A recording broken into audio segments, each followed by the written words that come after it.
Muy buenos días, Dios les bendiga. Soy la pastora doctora Elena Donado, directora del Centro Internacional Teológico Wesleyan. Y estamos aquí en esta mañana porque vamos a dar inicio al programa de educación formal de manera virtual. Queremos darle también una bienvenida a cada uno de nuestros estudiantes allá en los Estados Unidos, de la Iglesia El Reino de Jesucristo. También a nuestro querido director, a nuestro querido presidente, el pastor Edinson Henao, a su esposa, a la pastora Claudia Miranda, que es la directora internacional, Centro Teológico Internacional. Y también con nosotros en esta mañana para poder desarrollar esta formación académica, quiero presentar al obispo reverendo doctor Nilson Castro, que va a ser la persona encargada de estar con ustedes y de compartir todos estos conocimientos. Doctor, bienvenido. Muchas gracias, es un placer estar en esta hora porque vamos a estar compartiendo un tema fundamental, importante para la formación teológica de cada uno de nuestros estudiantes allá en la sede del Centro Teológico Internacional Wesleyan en Miami. Hoy vamos a estar hablando sobre el canon del Nuevo Testamento. Bueno, como ya lo escucharon, es un tema muy importante. Así que todos estén atentos, que ya vamos a dar inicio a nuestro programa de educación teológica de manera virtual. Muy bien, mis queridos alumnos, vamos a estar entonces desarrollando el tema del canon del Nuevo Testamento. En cuanto al canon del Nuevo Testamento, quiero iniciar la clase de este día diciendo que cuando hablamos del canon del Nuevo Testamento nos estamos refiriendo al listado de libros que los cristianos, que la iglesia reconocen como libros inspirados por Dios. Si esto lo comparamos con el Antiguo Testamento, bien sabemos que en materia del canon del Antiguo Testamento hay ciertas discrepancias, porque no todas las iglesias, no todas las denominaciones aceptan el mismo número de libros. Por ejemplo, nuestras denominaciones cristianas evangélicas, en su mayoría, aceptan solamente 66 libros. Pero en el caso de otras jurisdicciones eclesiásticas o de otras iglesias, pues tenemos el caso de la Iglesia Católica Romana, donde se aceptan son 73 libros de toda la Sagrada Escritura, 73 libros, para los evangélicos 66. Los luteranos, los episcopales, los anglicanos, la Iglesia Ortodoxa, también para ellos la Biblia consta de 73 libros. El caso de la Iglesia de Etiopía, para la Iglesia en Etiopía, la Biblia no consta de ni 66 ni 73 libros, sino 75. Dirán ustedes por qué esa diferencia. Porque la diferencia está en materia del canon del Antiguo Testamento. Por ejemplo, las iglesias evangélicas en materia del Antiguo Testamento aceptan 39 libros. Los libros que están desde el libro del Génesis hasta el libro de Malaquías. Pero en el caso de la Iglesia Católica Romana, en el caso de la Iglesia Luterana, episcopal, anglicanos y ortodoxos, para ellos el Antiguo Testamento no consta de 39 libros, sino de 46 libros, porque aceptan 7 más. La controversia está en los llamados libros deuterocanónicos.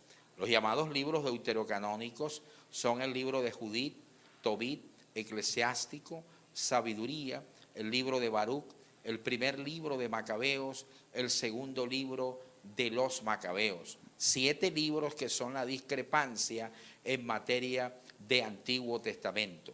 Pero para la iglesia de Etiopía, la Biblia consta de 75 libros, porque no solamente aceptan los 7 libros deuterocanónicos, más 39 del Génesis hasta Malaquías serían 46, sino que aceptan 2 libros más. Esos 2 libros más son el famoso libro de la Asunción de Moisés y el libro de las profecías de Enoc. Preguntarán ustedes, ¿y de dónde sale el libro de la Asunción de Moisés y el libro de las profecías de Enoc? Les remito en esta clase a la epístola del famoso Judas Tadeo. En la epístola de Judas Tadeo, más exactamente en el versículo 9, porque Judas Tadeo solamente tiene un capítulo, en el versículo 9, y posteriormente del versículo 11 hasta el versículo 13, usted va a encontrar lo siguiente. En uno de esos versículos dice que cuando Moisés fallece, dice ahí Judas Tadeo, el arcángel Miguel disputaba con Satanás por el cuerpo de Moisés, y que el arcángel Miguel no se atrevió a proferir ningún tipo de juicio de maldición sobre Satanás para defender el cuerpo de Moisés, sino que apela a la autoridad del Señor diciéndole a Satanás, el Señor te reprenda. ¿De dónde saca esa referencia el apóstol Judas Tadeo? Si usted va al libro del Deuteronomio, el último libro del Pentateuco, de la Torá, de la ley hebrea para los judíos, en el libro del Deuteronomio, en su último texto, en su último pasaje o capítulo, se nos narra la muerte y sepultura de Moisés.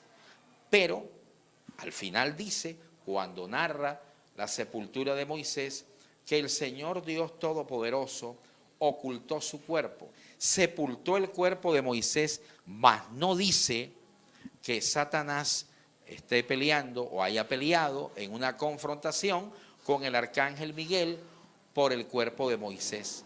Entonces, ¿de dónde saca Judas Tadeo esa referencia?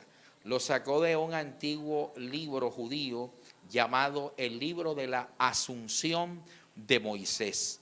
Ahí está esa referencia. Por esa razón, la iglesia de Etiopía manifiesta. Si Judas Tadeo menciona esa referencia histórica y la saca del libro de la Asunción de Moisés, es porque entonces el libro tiene credibilidad y por eso lo aceptan como literatura canónica o literatura sagrada. El otro libro que acepta la iglesia de Etiopía es el famoso libro de las profecías de Enoc, que Judas Tadeo también menciona en los versículos de su epístola, donde dice, de estos también profetizó Enoc, séptimo desde Adán, y nombra una profecía dada por Enoc. Si vamos al libro del Génesis, Génesis en hebreo es Bereshit, ese término hebreo, Bereshit, que significa en el principio. Si vamos al libro del Bereshit, o en el principio, o Génesis como popularmente en la literatura cristiana lo conocemos, Génesis habla acerca del profeta Enoc. Dice que Enoc fue séptimo desde Adán y no vio muerte porque Dios se lo llevó, pero no manifiesta ni nos da la referencia de la profecía que Enoc dio y que es citada por el apóstol Judas Tadeo. Entonces, esa profecía citada por Judas Tadeo es sacada por el apóstol del libro de las profecías de Enoc, un libro bien antiguo judío. Por eso la iglesia de Etiopía le acepta como literatura canónica o literatura sagrada.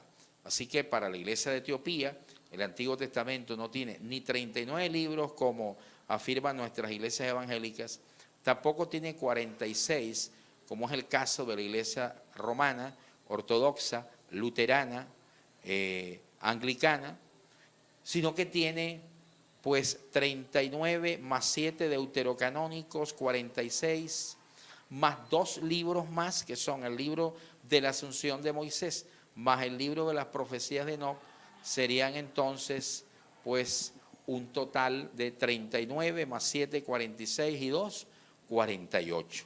En materia del Nuevo Testamento no tenemos esa dificultad. En el Nuevo Testamento todas las denominaciones cristianas están de acuerdo que los actuales 27 libros que forman el Nuevo Testamento son los inspirados por Dios. Así que no tenemos esa dificultad. Pero para hablar de ese canon del Nuevo Testamento, no podemos hablar de los 27 libros, de cómo se formó el canon del Nuevo Testamento, si primero no hacemos un análisis en esta primera parte de nuestra clase de hoy, si primero no hacemos un análisis del contexto histórico donde se escribieron esos 27 libros. Y para hablar del contexto histórico de el Nuevo Testamento, donde se escribieron los 27 libros que hacen parte del Nuevo Testamento, pues voy a remitirlos a la historia antigua. El mundo en que vivieron los apóstoles fue un mundo bastante convulsionado, fue un mundo pues de mucha controversia, que fue el mundo en que estuvieron los apóstoles.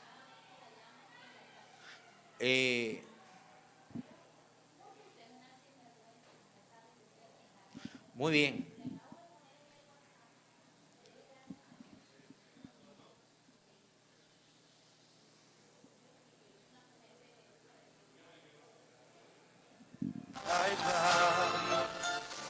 Entonces, vamos entonces a la historia en que se escribieron los libros del Nuevo Testamento. Quiero remitirles unos 300 años antes de que nuestro Señor Jesucristo viniera sobre esta tierra. ¿Por qué 300 años antes de que nuestro Señor Jesucristo viniera sobre esta tierra? Porque el fuerte impacto de acontecimientos históricos vividos en la famosa época intertestamentaria se manifestaron y se evidenciaron en la época en que vivieron los apóstoles. El mundo del Nuevo Testamento, pues, fue un mundo judío. El kindergarten de la iglesia fue el judaísmo. La iglesia nace en el judaísmo.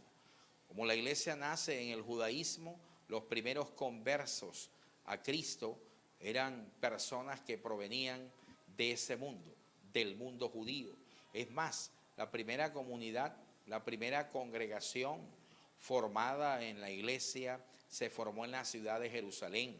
La mayoría de los creyentes, la mayoría de los primeros convertidos eran judíos que vivían en Jerusalén. La iglesia de Jerusalén era la congregación más importante durante los inicios de la iglesia. Pero, ¿cuáles eran las instituciones presentes en el judaísmo donde aparece la comunidad apostólica, donde aparece la iglesia y donde se empiezan a redactar cada uno de los libros del Nuevo Testamento? Dentro de esas instituciones sagradas para los judíos, resaltamos las siguientes en esta primera parte de nuestra clase. Número 1, encontramos la institución del templo de Jerusalén. Número 2, en el judaísmo no había una versión única y oficial de la Sagrada Escritura. El judaísmo estaba conformado por muchas sectas, por muchos movimientos. Las sectas eran movimientos, tendencias al interior del judaísmo. Las sectas más importantes que hacían parte de la religión judía era la secta de los saduceos, era la secta de los fariseos, la de los herodianos, esenios, celotes.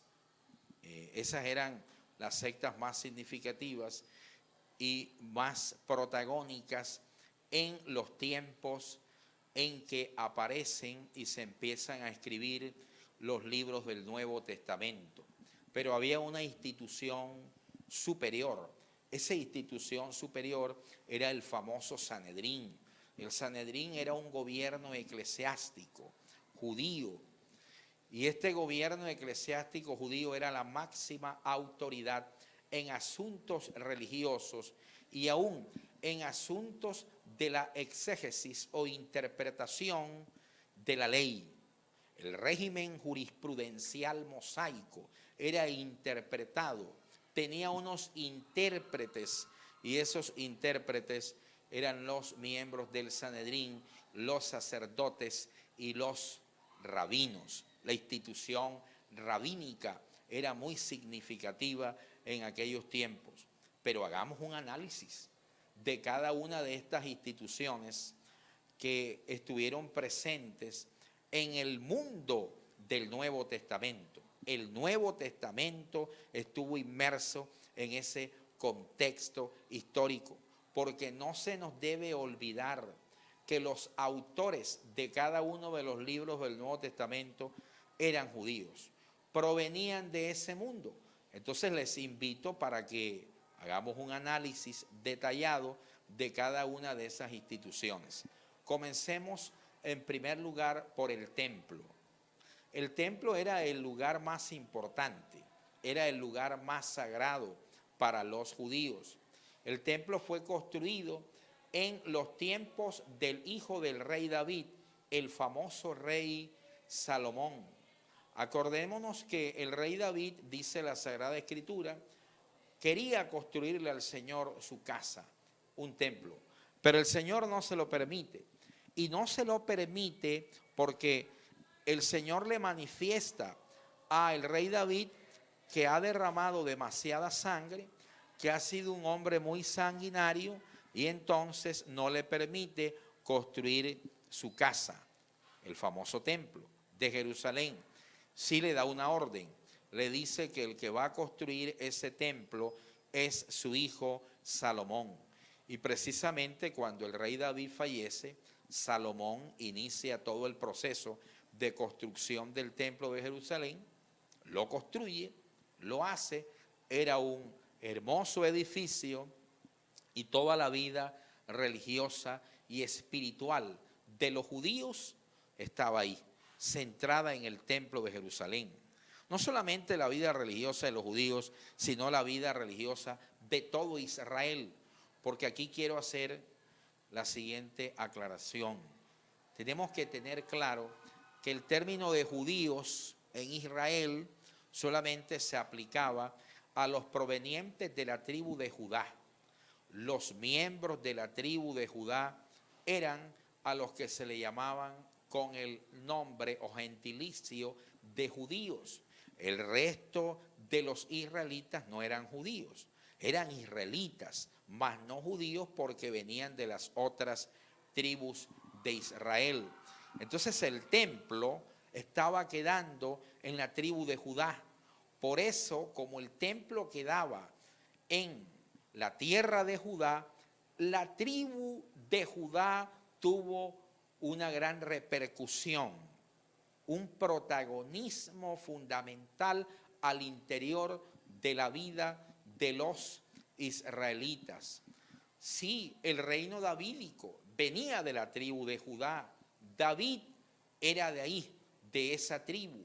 Todos los descendientes del reino davídico debían venir de la tribu de Judá. Las profecías mesiánicas que encontramos en los profetas del Antiguo Testamento también señalaban que el Mesías, el heredero del reino de David, venía de la tribu de Judá. Entonces, el templo quedaba en la ciudad de Jerusalén.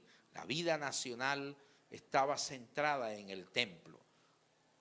Pues los judíos, en la época de nuestro Señor, más específicamente los fariseos, lo llevaron al Señor, le mostraron los edificios del templo, le dijeron al Señor, mira Señor, qué gran edificios, mira los edificios que tenemos. Y fue cuando el Señor lanza la profecía, de cierto os digo que de este templo lo único que va a quedar es piedra sobre piedra.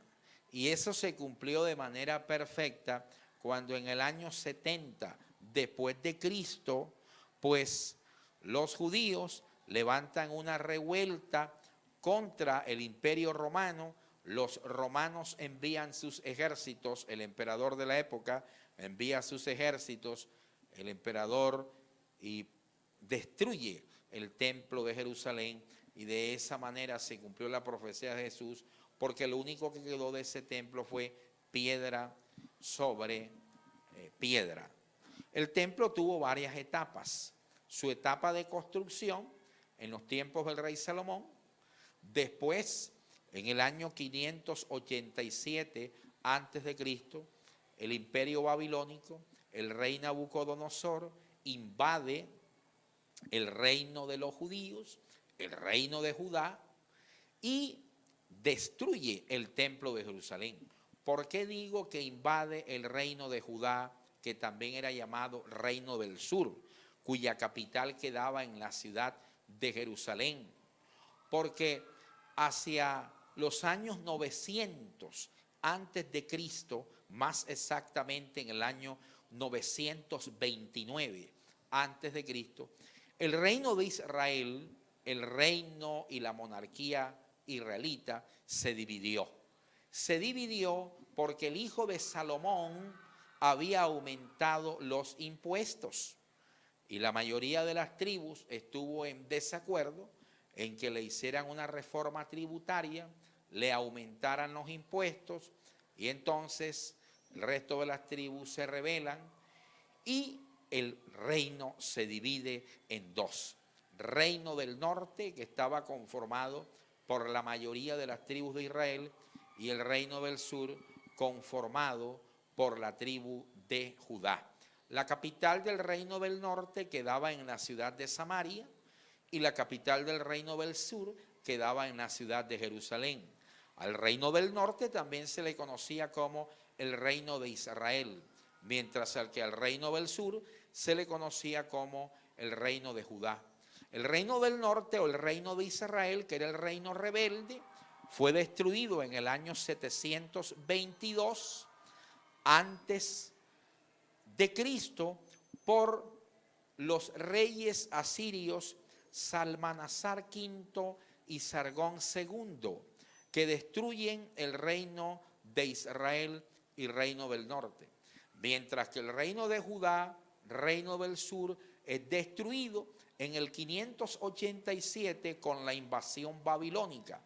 Los babilónicos no solamente destruyen el reino del sur o reino de Judá, sino que también destruyen el templo de Jerusalén y se llevan cautivos hacia Babilonia a una cantidad de judíos, miembros de la comunidad judía.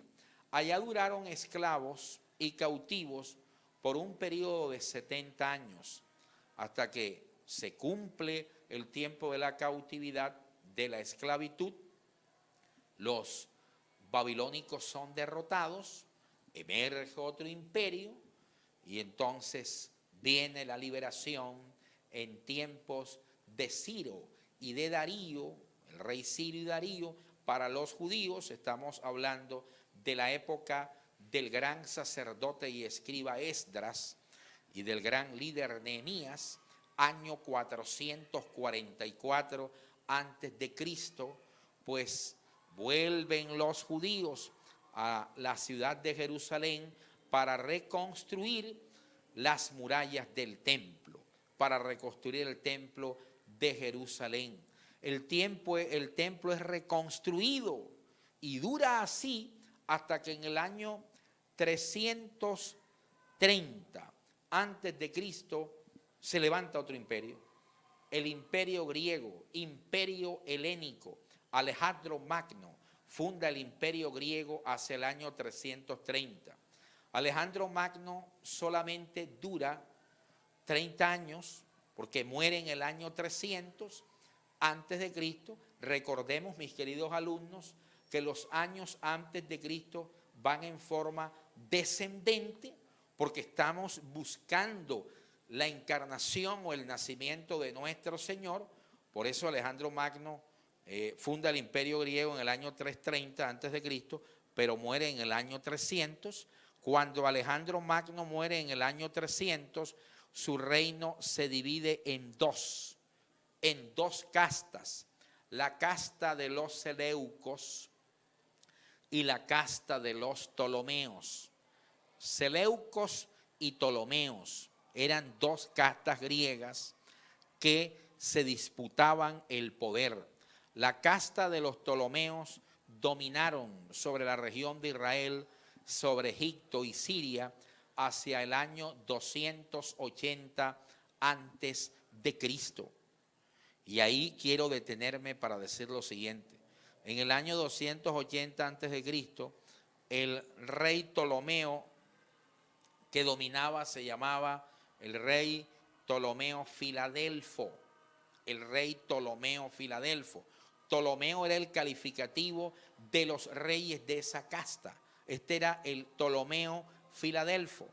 Este rey es famoso porque en el año 280 él estaba ubicado en la ciudad de Alejandría, en Egipto, y este rey le pregunta al bibliotecario de la biblioteca más importante del mundo antiguo, la famosa biblioteca de Alejandría, que fue catalogada como una de las maravillas del mundo antiguo, biblioteca que todavía existe y que hace poco casi que fue destruida por unas turbas que se levantaron en Egipto.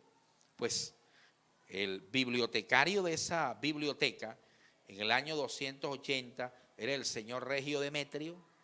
El rey Ptolomeo Filadelfo le dice a su bibliotecario que qué ejemplar de libros, de obras literarias hacían falta, porque él quería tener todas las obras literarias en su biblioteca.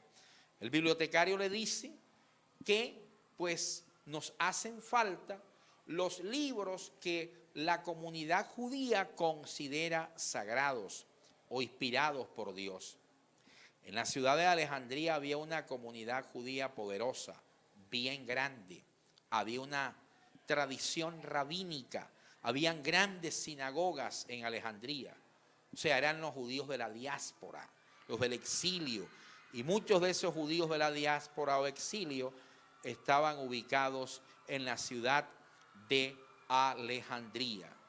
A petición del rey Ptolomeo Filadelfo, el rey manda a traer al Sanedrín, al Senado eclesiástico judío, desde la ciudad de Jerusalén a la ciudad de Alejandría en Egipto, para que en 70 días ininterrumpidos traduzcan del hebreo al griego los libros que hasta ese momento los judíos consideraban sagrados o inspirados por Dios en el Antiguo Testamento. Esa traducción se hizo en 70 días por 70 sacerdotes miembros del Sanedrín y se le conoce con el nombre de la traducción de los 70 o Septuaginta. La Septuaginta entonces se convirtió en la primera traducción que se hace del Antiguo Testamento del idioma hebreo al griego. Eso ocurre en el 280 antes de Cristo, cuando la casta de los Ptolomeos Filadelfos estaban dominando sobre esa región. Los Ptolomeos, la casta de los Ptolomeos fue derrotada y fue reemplazada por la casta de los Seleucos hacia el siglo II antes de la llegada de nuestro Señor a esta tierra. Los Seleucos empezaron a gobernar y a dominar la tierra de Israel, y es cuando emerge un famoso rey seleuco llamado Antíoco Epifanes IV. Este famoso rey pasa célebremente famoso y tristemente famoso en la historia, porque invade la ciudad de Jerusalén, coge el templo de Jerusalén, lo invade, pues, y lo profana, porque coge un cerdo y lo sacrifica en el lugar santísimo.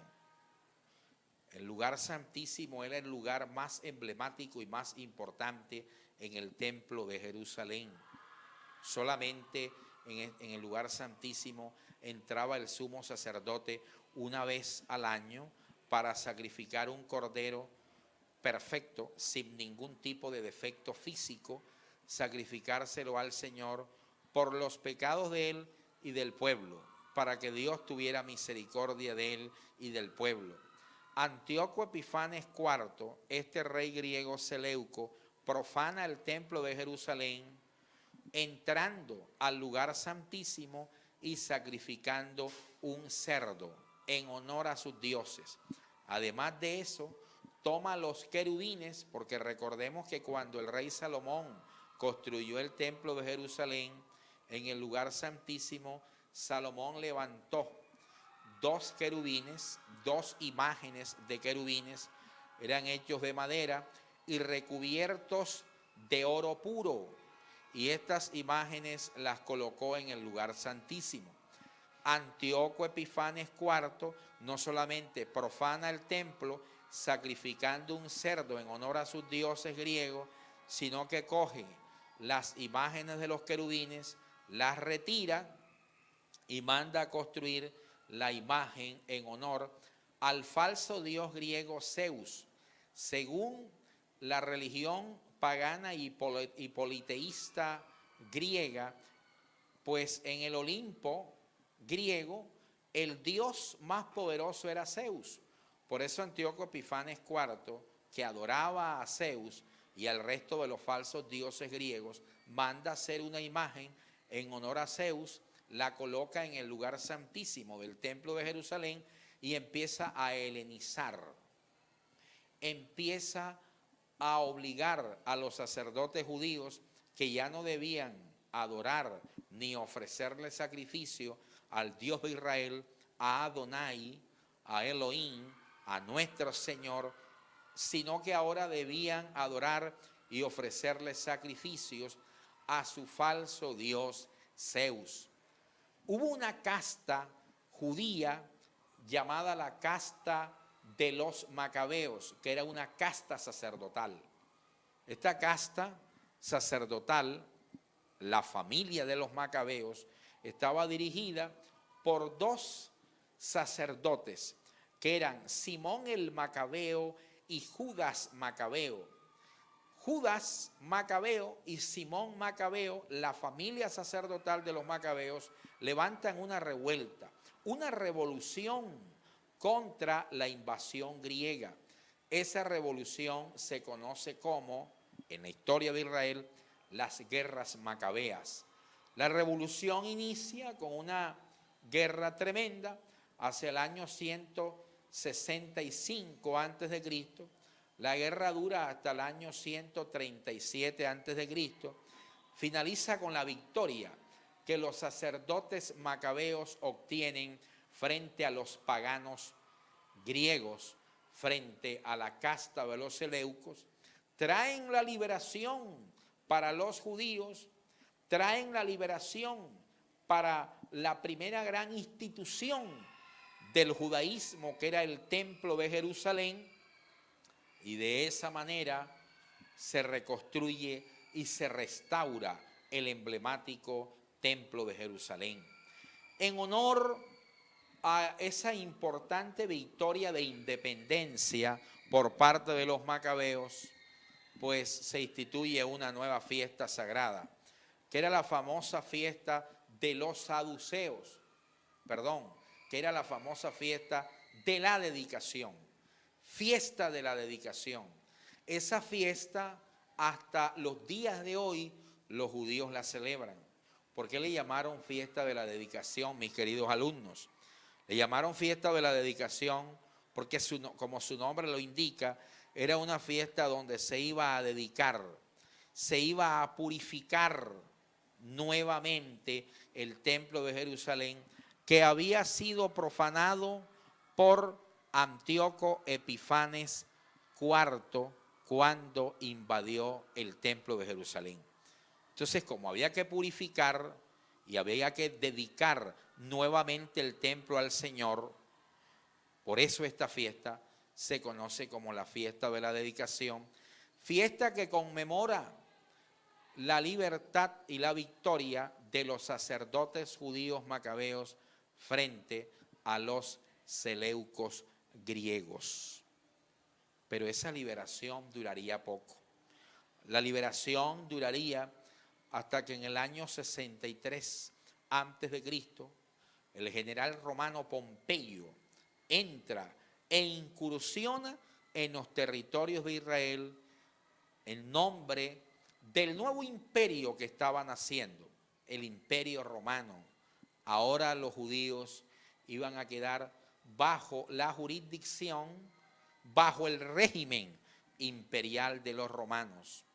Y ahí estaba el templo de Jerusalén, porque a diferencia de los otros imperios, el imperio romano respetó el fervor religioso de los judíos, no se metió con su religiosidad.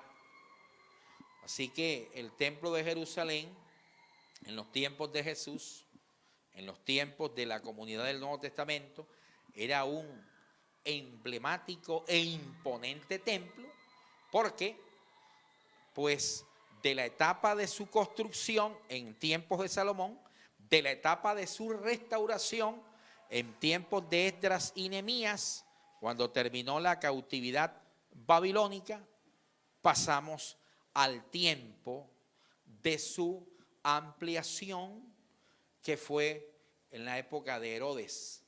Herodes el Grande amplió el templo de Jerusalén, construyó imponentes edificios. El templo de Jerusalén en tiempos de Jesús ya no era ese pequeño templo construido por Salomón. Ahora era un complejo cúltico conformado por muchos edificios. Y muchos de esos edificios habían sido construidos por el rey Herodes el Grande. Sí, ese que intentó matar a nuestro Señor cuando estaba recién nacido. Ese había contribuido en la ampliación de la primera institución religiosa para los judíos, que era el famoso templo de Jerusalén. Primera institución en medio del judaísmo. Había una segunda importante institución para los judíos, que era el Sanedrín. ¿Qué era el Sanedrín? El Sanedrín era un senado eclesiástico. Un senado eclesiástico que era el gobierno de los judíos. Ese senado eclesiástico estaba conformado por 70 sacerdotes y dirigidos por un sumo sacerdote. ¿Cuándo nace ese senado eclesiástico? El senado eclesiástico judío llamado Sanedrín nace precisamente en la época en que los judíos derrotan a los griegos y obtienen la liberación de los seleucos griegos. Entonces nace la institución del Sanedrín. El Sanedrín se le llamaba la Gerousia. Gerousia en griego significa senado. Era un senado conformado por la crema innata de los sacerdotes judíos, 70 y dirigidos por un sumo sacerdote. El gobierno del Sanedrín, el senado del Sanedrín, en los tiempos de Jesús tuvo un gran impacto, porque debo recordarles, mis queridos alumnos, que nuestro Señor tuvo varios juicios. El primer juicio de nuestro Señor antes de llegar a la cruz del Calvario fue el juicio religioso, que le hizo precisamente el Sanedrín, el senado eclesiástico judío. Allá fue presentado al Señor y fue interrogado por los sumos sacerdotes y fue encontrado culpable. ¿Culpable por qué? Porque si nos vamos a los evangelios, hubo una gran pregunta que los miembros del Sanedrín le hicieron a Jesús. ¿Eres tú el Hijo de Dios? Y nuestro Señor respondió, tú lo has dicho, le dijo al sumo sacerdote, soy el Hijo de Dios. Inmediatamente el sumo sacerdote, presidente del Sanedrín, rasga sus vestiduras, se dirige al resto de los miembros y les dice, ¿qué más prueba necesitamos? No necesitamos más prueba. Este hombre ha blasfemado en nuestra misma presencia, porque al decir que es hijo de Dios, se está haciendo Dios. ¿Por qué?